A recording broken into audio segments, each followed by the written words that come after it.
बकवाद करने वाले लोगों से मत मिलो, व्यर्थ के बकवाद करने वाले लोगों की तरफ मत देखो, ये क्या कह रहे हैं, क्या बोल रहे हैं। और तुम भी व्यर्थ का बकवाद मत करो। अपने समय को कीमती मान करके निरंतर प्रिया प्रीतम का नाम जप करो, उनके गुण लीला गाओ, उनकी सेवा में रहो। कभी प्रपंच की बातें, कभी प्रतिष्ठा का चिंतन, कभी नाना प्रकार के मान सम्मान का चिंतन, ये घुसने ना पावे हृदय में। बहुत सावधान रहना चाहिए साधक को। ऐसी बातें देखो मत, ऐसी बातें सुनो मत जिससे तुम्हारा हृदय उद्विग्न होकर प्रभु का चिंतन छोड़ दे। बंद करो अभी। अन्य लोगों के संग का त्याग कर दो, जो भगवत विमुख वार्ता करते हैं, संत निंदा करते हैं, दूसरों की निंदा करते हैं। कुछ हाथ नहीं लगता, ये लोग दुर्गति को प्राप्त होने वाले हैं। भक्तन निंदा अति बुरी भूल करे जिन कोय, किए सुकृत बहु जन्म के छिन में दारे खोए। पर निंदा के किए ते नहीं आवत नहीं कछुआत, मूर्ख पर्वत पाप को ले चल अपने साथ। तो अलम कश्यापि संगत्या, ऐसा संग मत करो जिनके पास बैठने से भक्त निंदा, जन निंदा, भगवत निंदा हो। ऐसे से दूर रहो। अलम बंद कर दो ऐसे लोगों का संग। रात दिन हम श्यामा श्याम का नाम जप करेंगे, श्यामा श्याम के लीला गुण गाएंगे, श्यामा श्याम के ही धाम का शोभा का चिंतन करेंगे। जब तुम अपना जीवन श्यामा श्याम के चरणों में न्यौछावर कर दोगे तो पूरा भार श्यामा श्याम ले लेंगे और तुम्हारे हृदय में मस्ती आ जाएगी। जो ऐसा निश्चयी होता है, दृढ़ निश्चयी, उसके अंदर दृढ़ विश्वास, तो उसके हर समय भगवान की स्फूर्ति होती रहती है। भारी प्रतिकूलता में भी भगवान का सानिध्य अनुभव होता है। वो अनुकूलता में तो भगवान के दुलार को देखता है, लेकिन प्रतिकूलता में भगवान की विशेष कृपा को देखता है। ये संयोग, ये वियोग, संसार की ये द्वंद्वमयी वृत्तियां भक्तों के हृदय में नहीं चुभती। आए की हुज्जत नहीं, गए की तलाश नहीं, क्योंकि नित्य संयोग भगवत स्मृति के प्रभाव से प्रभु का रहता है। शोक, विषाद बहुत ध्यान देने योग्य विषय है। तभी लोगों को ऐसा लगता है कि ऐसा कैसे हो सकता है। भक्त के चरित्रों को जब सुनते तो लगता है ऐसा कैसे हो सकता है, ऐसी परिस्थिति में भी ऐसा कैसे हो सकता है। क्योंकि तुम मानसिक बुद्धि से युक्त हो और वो भागवतिक स्थिति से युक्त है, इसलिए तुम उसको पार पा ही नहीं सकते। जब तुम अपना जीवन श्यामा श्याम के चरणों में समर्पित कर देते हो हृदय से, फिर उनकी कृपा से सब विघ्न दूर हो जाते, एक अपार मस्ती रहती है। नहीं तो शोक, विषाद, दुख, क्लेश, कष्ट, संताप, भय, उद्वेग, ये सदैव सताते रहते हैं। इसी से डिप्रेशन होता है।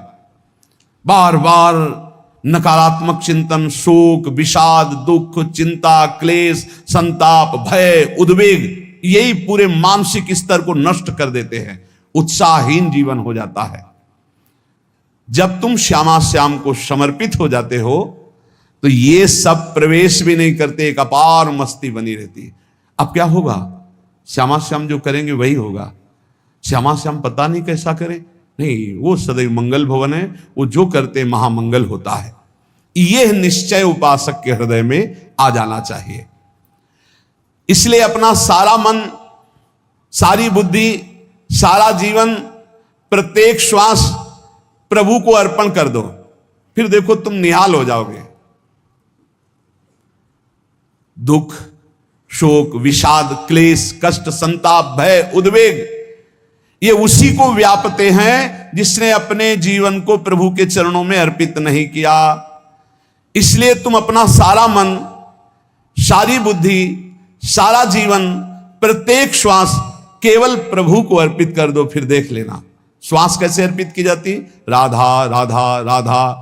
बुद्धि कैसे अर्पित की जाती, एकमात्र निश्चय कि भगवत सुख ही सुख है। ये जागतिक सुख सुख नहीं, ये दुख है, ये ऐसा दलदल है जिससे आप तक कोई नहीं निकल पाया।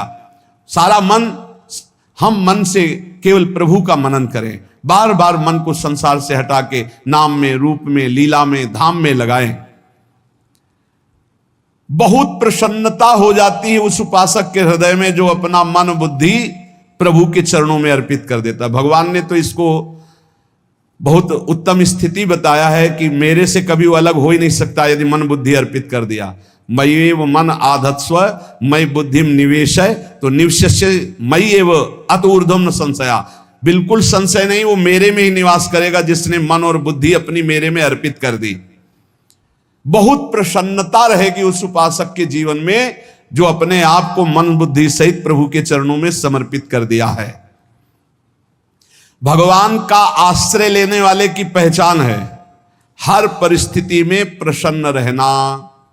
देखो आप भगवद आश्रित हो कि नहीं, देखो अनुकूल परिस्थिति में तो सब प्रसन्न रहना, लेकिन प्रतिकूल परिस्थिति में प्रसन्न रहना यह भगवान के भक्तों का लक्षण है।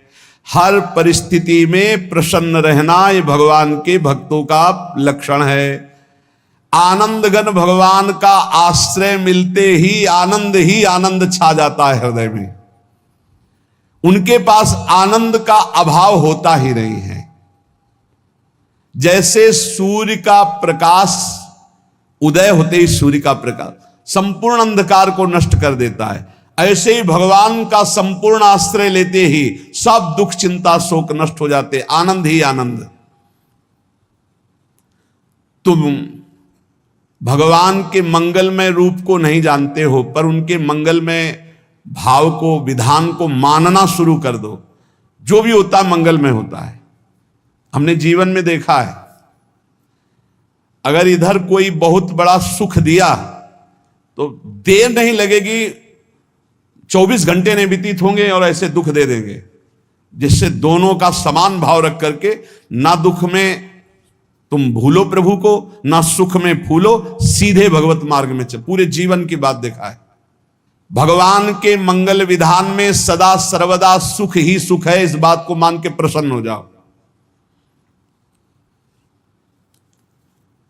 जब भगवान का भजन करने वाले की तन्मयता बढ़ती है भजन में, तो द्वेषी जन अपने आप तैयार हो जाते हैं। भक्त कभी किसी से द्वेष नहीं करता, अपने आप वो द्रोह करने लगते हैं। तो नरसिंह मेहता जी से बहुत गांव के कई लोग थे जो जलते थे, ऐसे जलते थे कि अब क्या करें, कैसे मिटा दे नरसिंह मेहता जी को। अब उपाय तो मिल नहीं रहा था। तो एक दिन संतों की मंडली आई और उन्होंने कहा कि हम रास्ते में कोई चोर आदि धन ना ले ले, इसलिए यहां से किसी की हुंडी चलती है क्या द्वारिका में? पहले ऐसा था। बोले हाँ हमारे यहां बहुत बड़े सेठ हैं नरसिंह मेहता जी, पर आप कहोगे वो मना कर देंगे। कई बार कहोगे, अगर वो स्वीकार कर ले तो वहां। और उनका लक्ष्य था कि नरसिंह मेहता जी की तो खाने की भी सुविधा नहीं थी, हुंडी कहाँ की बात आई। उनका था कि जब वो ना कहेंगे तो संतजन नाराज हो जाएंगे, अगर हाँ कह दिया तो वहां हुंडी चुकेगी नहीं, तो संतजन अपने आप इनको शाप दे देंगे, अपराध बन जाएगा, ये नष्ट हो जाएंगे। संतों को भेजा नरसिंह मेहता जी ने, सबकी दंडवत की, चरण पखाड़े। तो उनका ये इतना रुपया है, द्वारिका में साधु सेवा हम करेंगे, वहां तुम्हारी हुंडी चलती है तो आप अरे उनका आप कहाँ भूल रहे हो, यहाँ खाने की भी व्यवस्था। बोले हमें सब पहले से बता दिया गया कि आप मना करोगे, बार बार मना मत करो, हमें पता है। तो उन्होंने ठाकुर जी की तरफ देखा, बोले क्या लीला है प्रभु, संतों से हम क्या कहें, ये ले रुपये। उस समय स्वर्ण की मोहरें चलती थी, बेच के बाजार से खूब उन संतों को पवाया, उन्हीं संतों की सेवा की। और उनका अपने सेठ का नाम तो बताओ जहां हमें जाके हुंडी मिलेगी। सेठ सावल सा सेठ। संत जन गए वहां, पूछा कि नरसिंह मेहता जी का जिन सेठ से परिचय, उनका नाम सावल सा सेठ, उनकी गद्दी कहां है? तो जो कुछ भक्त थे वो द्वारिकाधीश की तरफ संकेत करते कि वही हैं। बोले नहीं वो सेठ है, उनकी गद्दी चलती थी पूरी बाजार में कहीं कोई। अब संत जन एकांत में होकर के बहुत विचलित हुए, क्या हमारे साथ धोखा हुआ? नरसिंह मेहता जैसा संत क्या धोखेबाज हो सकता है? देखो संशय तो बहुत विचित्र होता है, बड़े बड़ों को संशय हो जाता है। जब भगवती सती जी को संशय हो गया, राम जी को हे खग हे मृग हे मधुकर श्रेणी ऐसा पूछते हुए कि सच्चिदानंद कैसे हो सकते, तो किसी को हो सकता है, क्योंकि वो बुद्धि की अधिष्ठात्री देवी है। जो ही उनके मन में ऐसा आया कि क्या हमारे साथ धोखा हो रहा है, इतने में ही देखा जय हो सावल शाह सेठ की। वो कहा सावल शाह सेठ, तो देखा बढ़िया मुनीम जी उनके साथ, तो सेठ बस्ता लिए हुए मुनीम जी, सरकार इधर से चलो। तो उनका सावल शाह सेठ आपका नाम है? संतों ने कहा। बोले हाँ। बोले नरसिंह जी? हाँ। बोले आपकी हुंडी आ गई है। हुंडी एक कागज में लिखा कि ये हमारे सेठ जी को दे देना। वैसे लोग मुझे माखन चोर कहते, कोई कुछ कहता, लेकिन आपने सेठ बना दिया। जब आपने सेठ बना ही दिया तो आप कभी परवाह मत करना तुम। और ये सेवक आपकी सेवा में सदैव तत्पर है, भगवान ने ऐसा लिखा। जो भगवद आश्रित है, एक बार ये चलता रहता है, जो संत जन होते हैं उनके विरोधी अपने आप बन जाते हैं, किसी से कोई मतलब नहीं, अपने आप विरोधी बन जाते हैं। कबीरदास जी का पूरी काशी में यश था। भजन करने वाले महापुरुषों का यश बढ़ता है जब, तो जो भजनहीन होते हैं उनके हृदय में जलन पैदा हो जाती है और उनको विविध प्रकार से फंसाना चाहते हैं, उनको कष्ट देना चाहते हैं। तो कबीरदास जी के यश को धूमिल करने के लिए कुछ ब्राह्मणों ने एक रचना रची, मुड़ मुड़ा के कबीरदास जी के शिष्य बन करके पूरी काशी के सब आश्रमों में निमंत्रण दे आए। कल भंडारा है, संत सेवा है, सबने स्वीकार किया। कबीरदास जी अपनी दिनचर्या करके निकले तो संत मंडली आने लगी। बोले कै बजे सेवा है? साधु सेवा। बोले कौन सी साधु सेवा? बोले कल आपके शिष्यजन निमंत्रण दे के आए, पूरी काशी के सब संत आ रहे हैं। कबीरदास जी ने कहा यहाँ तो एक की भी व्यवस्था नहीं, पूरी काशी के संत आ रहे हैं। अच्छा, समझ में आ रहा है, लीला बिहारी तुम लीला करना चाहते हो। गए अपना निकल गए गंगा किनारे, एक झाऊ के नीचे बैठकर अपना भजन ध्यान में मगन है।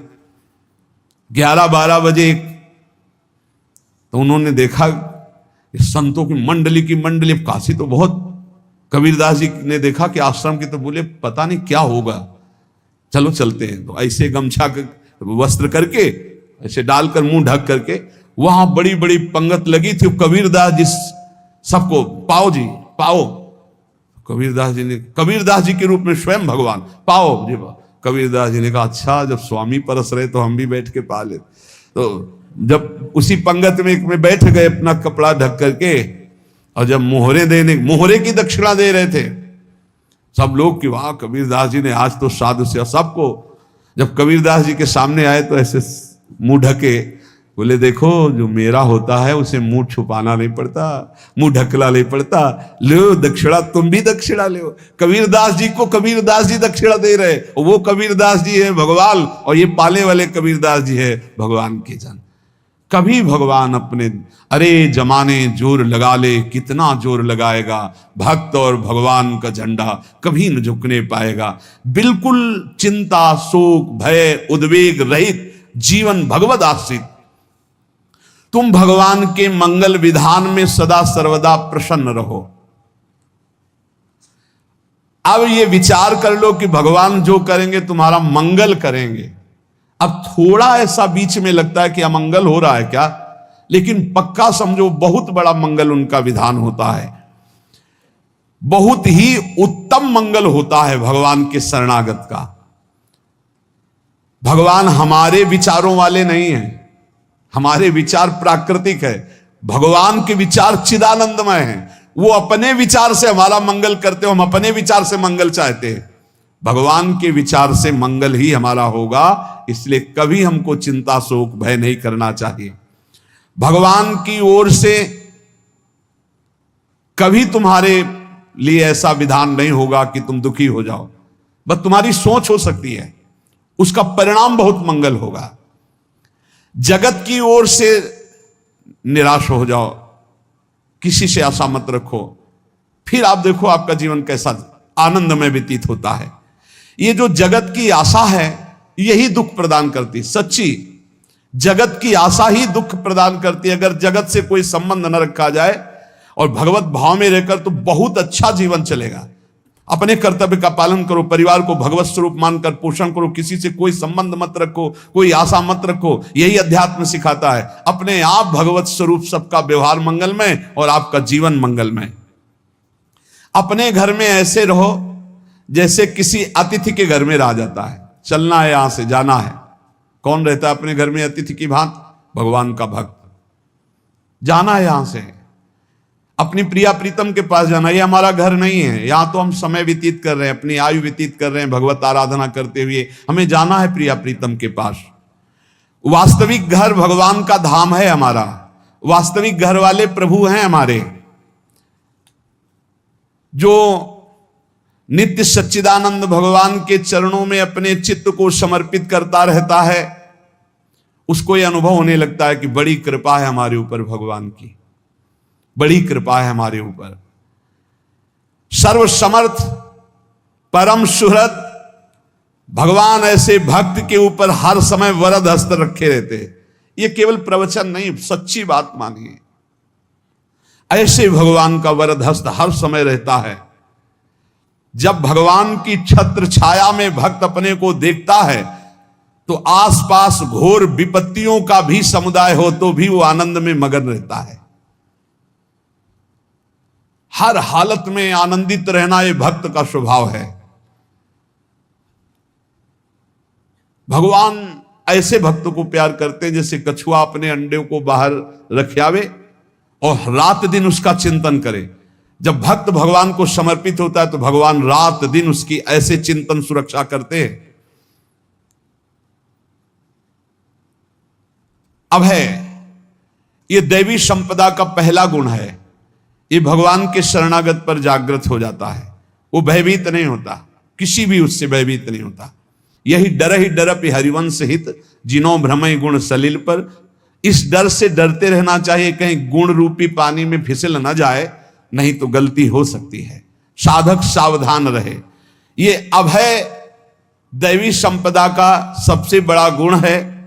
जो भयहारी भगवान की शरण में आ जाता है तो उसके अंदर ये अभय प्रकट हो जाता है। अगर कहीं तुम्हें एकांत में भय लग रहा है, एक आदमी तो एकांतिक में आए थे, वो कह रहे थे कि हमें हर समय भय लगा रहता कि कोई हमारे पीछे है, अंधेरा तो लगता कोई खड़ा है, मैं जीना मुश्किल हो गया, ऐसा भय। देखो ये मन कैसा है, भगवान से विमुख होने पर कैसे डरवाता है। वो कह रहे हैं हर समय मुझे डर लगा रहता है, कोई सामने खड़ा है, कोई पीछे खड़ा है, ऐसा भय लगने लगता है। और जब भगवान की शरण में आ जाते हैं तो ये अभय स्थिति हृदय में जागृत हो जाती है। कोई भी भय आसपास आ ही नहीं सकता, यहां तक कि नरक का भी भय खत्म हो जाता है जो भगवान की शरण में है। महापापी भी पुण्यात्मा महान भक्तों के समान वो उत्तम गति को प्राप्त हो जाता है जो भगवान की शरण में हो जाता है। पर ये जो भोगों का आश्रय लिए हुए हैं, मनमानी आचरण कर रहे हैं, ये कभी उस अभय को जान ही नहीं सकते कोई अभय पद है क्या। इनको तो कदम कदम पर शोक, भय और दुख की प्राप्ति होगी, कोई बचा नहीं सकता। जो भोगों में लगे हैं, मनमानी आचरण कर रहे हैं। अगर निर्भय होना चाहते हो, परम सुखी होना चाहते हो तो भगवान के शरणागत हो जाओ। सारे जगत को अभय दान देने वाले भगवान हैं। भगवान का एक प्रण है, ममपन शरणागत भयहारी। जो मेरी शरण में आ गया उसके भय का मैं नाश कर देता हूं। साधना में अवस्था मन की मानी जाती है कि आप कितने अच्छे साधक हैं। यदि आपका मन भगवदाकार है, हर समय भगवत चिंतन चल रहा है, आपके स्वप्न भागवतिक आ रहे हैं, आपके विचार भागवतिक हैं, तो आपकी अच्छी साधना हो रही है। और यदि आपके स्वप्न गंदे आ रहे हैं, क्योंकि स्वप्न में मन का ही सारा खेल होता है, और आपकी चिंतन वृत्ति वासनात्मक चल रही, तो अभी साधना का प्रभाव मन पे नहीं पड़ा है। जिसका मन हर समय भगवत चिंतन करता रहता है वो जीते जी जीवन मुक्त हो जाता, अनुभव होता है। जैसे किसी ने कहा कि हमें कैसे पता चलेगा कि हमारा काम हो गया है, तो जैसे आप भोजन पा लेते हैं तो किसी दूसरे से गारंटी थोड़ी लेनी होती कि हम छक गए हैं क्या, आप जरा बताना हम छक गए हैं क्या। नहीं, अपने हृदय में आ जाता है कि अब मैं तृप्त हो गया। ऐसे ही अपने हृदय में आ जाता है कि मेरा काम हो गया, अब मेरा जन्म नहीं होगा। ये हृदय में आ जाता है, अपने आप अनुभव में आ जाता है। जब स्वरूप बोध होता है तो किसी और से सलाह थोड़ी लेनी होती है, वो अपने आप अनुभव में आ जाता है। हां, यदि गुरुदेव का वर्ण नहीं किया है तो फिर आपको किसी न किसी गुरु से प्रमाणित करवाना पड़ेगा। और अगर गुरुदेव का वर्ण किया है तो वही मंत्र, वही नाम, वही गुरु शरणागति आपको अंदर से पुष्ट कर देगी कि आपका काम हो गया है। विषय चिंतन करता हुआ मन विषय आसक्ति को प्राप्त होता है। विषय आसक्ति को प्राप्त हुआ मन बार बार जन्म मरण और नरक को प्राप्त होता है। बस ये विषय चिंतन हटाना ही प्रमुख कर्तव्य साधना का है। बार बार मन को विषयों से हटा करके प्रभु के नाम में लगाओ, प्रभु के रूप में लगाओ, प्रभु की लीला में लगाओ। जहां भगवान प्रकट होते हैं वहां परमानंद की बाढ़ आती है। पर ये ध्यान रखें, गुलाब का फूल कांटों में खिलता है। उसकी सुगंध लेनी, फूल लेना है तो कांटों से बचाकर। ऐसे ही जब आप भगवत चिंतन के लिए चलेंगे तो आपका चिंतन चुराने के लिए माया विविध नाटक करेगी, कांटे फैलाएगी। कोई तुम्हारी निंदा करेगा, कोई अपमान करेगा, कोई उपहास करेगा, तुम्हारी अव्यवस्था हो सकती है, तुम्हारी परिस्थिति बहुत भयावह हो सकती है। इन परिस्थितियों में भी भगवत चिंतन का तार ना टूटने पावे तो आगे गुलाब का फूल है। जैसे कांटे से बचाकर गुलाब का फूल लेते हैं और भगवत अर्पित करके सौरभ का सुख लेते हैं, ऐसे ही भगवान के प्रेमानंद का अनुभव करने के लिए संसार के कांटों से बचना होगा। और खिलेगा यही फूल संसार में ही, मनुष्य देह में, और योनियों में नहीं। भगवत प्राप्ति स्वर्ग में नहीं होगी, इसी मृत्यु लोक में होगी। पहले मन नहीं लगता भगवत चिंतन में। भगवत चिंतन जबरदस्ती करना पड़ता है। भगवत चिंतन जे ही प्रारंभ करोगे ते ही बहुत बाढ़ आ जाएगी पाप चिंतन की। ध्यान दीजिए, बहुत लोग प्रश्न करते रहते हैं कि हम जब भजन में बैठते हैं तो बहुत गंदी बातें आती, मन बड़ा चंचल होता है, भाग जाता है। ऐसा प्रारंभ में जब कोई भगवत चिंतन प्रारंभ करता है तो उसका मन विषयों में भागता है, गंदी बातों में भागता है। अब लोग कहते पहले तो हमारा चिंतन बढ़िया होता था, अब चिंतन नहीं होता। तो कोई सिद्ध पुरुष थोड़ी हो गए, तुम्हें जबरदस्ती चिंतन करना होगा। जगत के प्राणी में जहां मन जाए तो इसमें भी भगवान, पदार्थ में मन जाए तो उसमें भी भगवान। जहां जहां मन जाए वहां वहां भगवान देखो, या मन को हटाकर नाम मंत्र में लगाओ। ऐसे भगवत स्मृति जागृत की जाती है। बार बार प्रयास करना होता है। कई लोग ये प्रश्न करते हैं कि हमसे बड़े पाप हो गए तो क्या हमें भगवान की प्राप्ति हो जाएगी? तो यहां कह रहे हैं भगवान किसी के पूर्व जीवन को नहीं देखते हैं, वर्तमान के भजन को देखते हैं। पकड़ो इस बात को। अगर वर्तमान में आज आप सुधर गए हो, नाम जप कर रहे हो तो आप भक्त हो। ये गीता जी में भगवान ने कहा, अपिचेत सुदुराचारो भजते माम अनन्य भाग साधुरेव समन्तव्या सम्यक व्यवसिता। ऐसा बहुत दुराचारी पहले रहा है, बाद में उसके मन में आ गया कि भगवान के सिवा हमारा कोई कल्याण करने वाला नहीं, हमारा कोई नहीं। तो भगवान कहते हैं मैं उसे साधु ही मानता हूं, उसे साधु बना देता हूं। भगवान किसी के पूर्व जीवन को नहीं देखते। बहुत बढ़िया बात है। कल तक हम क्या करते रहे भगवान नहीं देखते, आज क्या कर रहे हो ये देखते हैं। यदि आज आप भजन में लग गए हो, अच्छे आचरण कर रहे हो तो आपको भगवत प्राप्ति हो जाएगी। भगवान ये नहीं देखते कि पूर्व में पुण्यात्मा रहा है कि पापात्मा रहा है। भगवान वर्तमान में देखते कि मेरा भजन कर रहा है, बस इसी से कल्याण कर देते हैं। पकड़ो इस बात को तो कभी प्रश्न नहीं उठेगा कि क्या हमको भी भगवत प्राप्ति हो सकती है क्या। हमारा मन यदि श्री भगवान को चाहने लगे तो श्री भगवान हमारे मन में ही आकर बस जाएंगे। भगवान की रूप माधुरी में मन डूबने लगेगा। यथार्थ सत्य, जो भगवान से थोड़ा भी प्यार करने लगे हैं उनके हृदय में भगवान की उनकी भावना के अनुसार झलक आने लगी है। हृदय में प्रभु के आते ही अनंत जन्मों के संस्कारों का नाश हो जाता है। इसलिए तुम अपने पहले वाले घृणित जीवन को याद भी मत करो और उसको सोचकर जरा निराश भी मत हो। अमावस्या में घोर अंधकार रहता है पर प्रातः काल में अंधकार नष्ट हो जाता है। ऐसे ही नाम का उच्चारण करते ही तुम्हारे जितने पाप अंधकार हो सब नष्ट हो जाएंगे।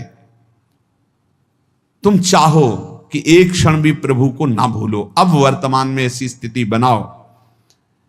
जो प्रभु को नहीं भूलने की चाह करता है कि मुझे ऐसी स्थिति प्राप्त हो कि मैं कभी प्रभु को ना भूलूं, तो सच्ची मानो और कोई बात भगवान सुने ना सुने, ये बात जल्दी सुन लेते हैं। भजन की मांग करो तो बहुत जल्दी भगवान पूर्ण करते हो। भजन जिसका चलने लगा तो फिर लोकांतर के सारी रिद्धियां सिद्धियां सुख वैभव तो उसके चरणों में लौटते हैं। जब हम प्रभु से प्रभु का स्मरण न मांगकर भोग मांगते हैं तभी हमारा भजन रुक जाता है, भजन नहीं चल पाता। यदि हम प्रभु से केवल भजन मांगे तो विश्वास करो ब्याज में सब हो जाएगा।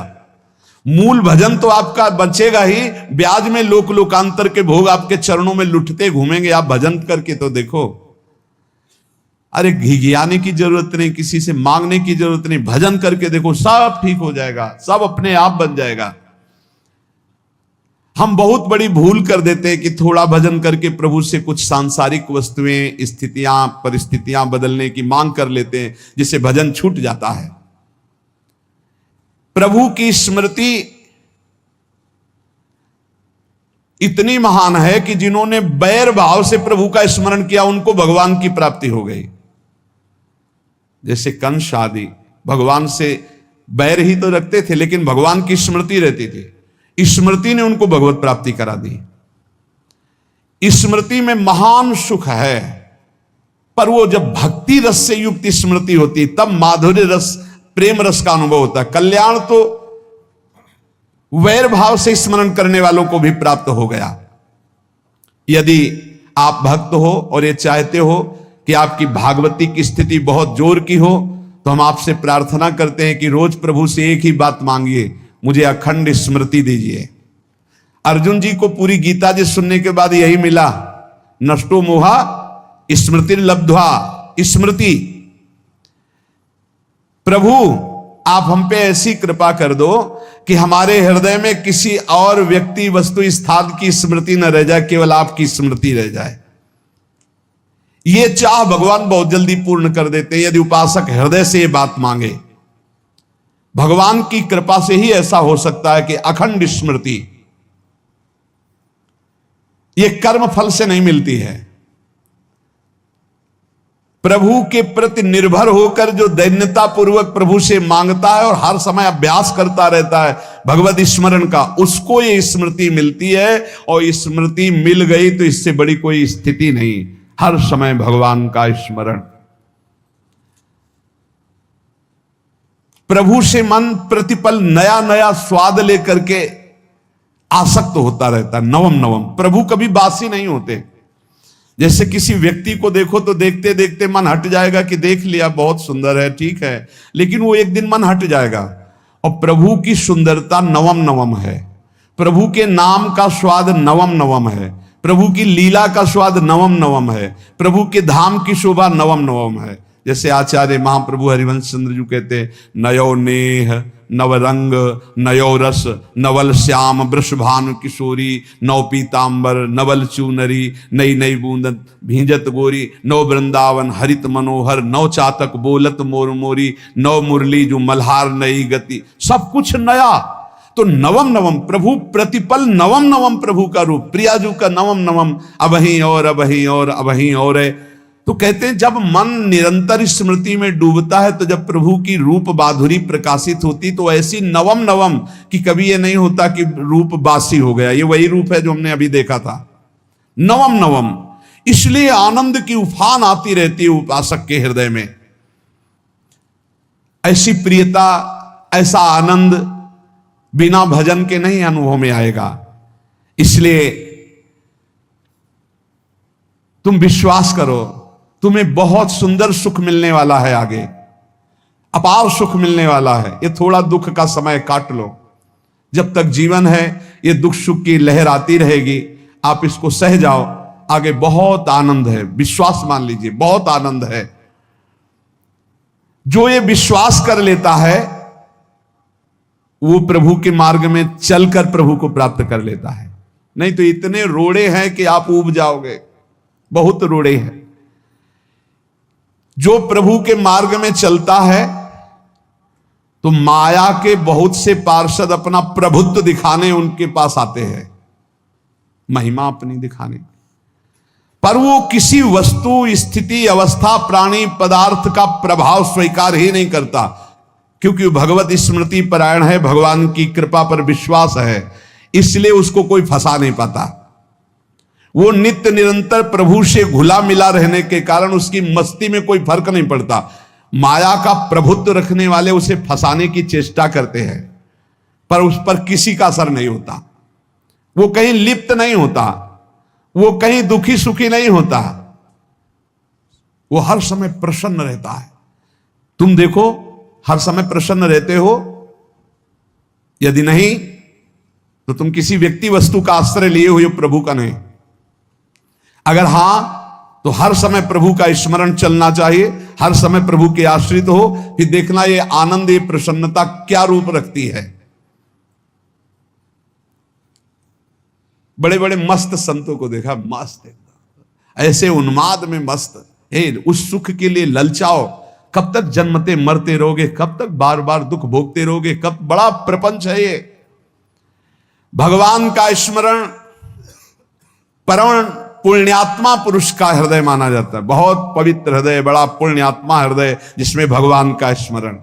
भगवान का विस्मरण पापात्मा पुरुष, भयानक विपत्ति, दुर्भाग्य आते हो।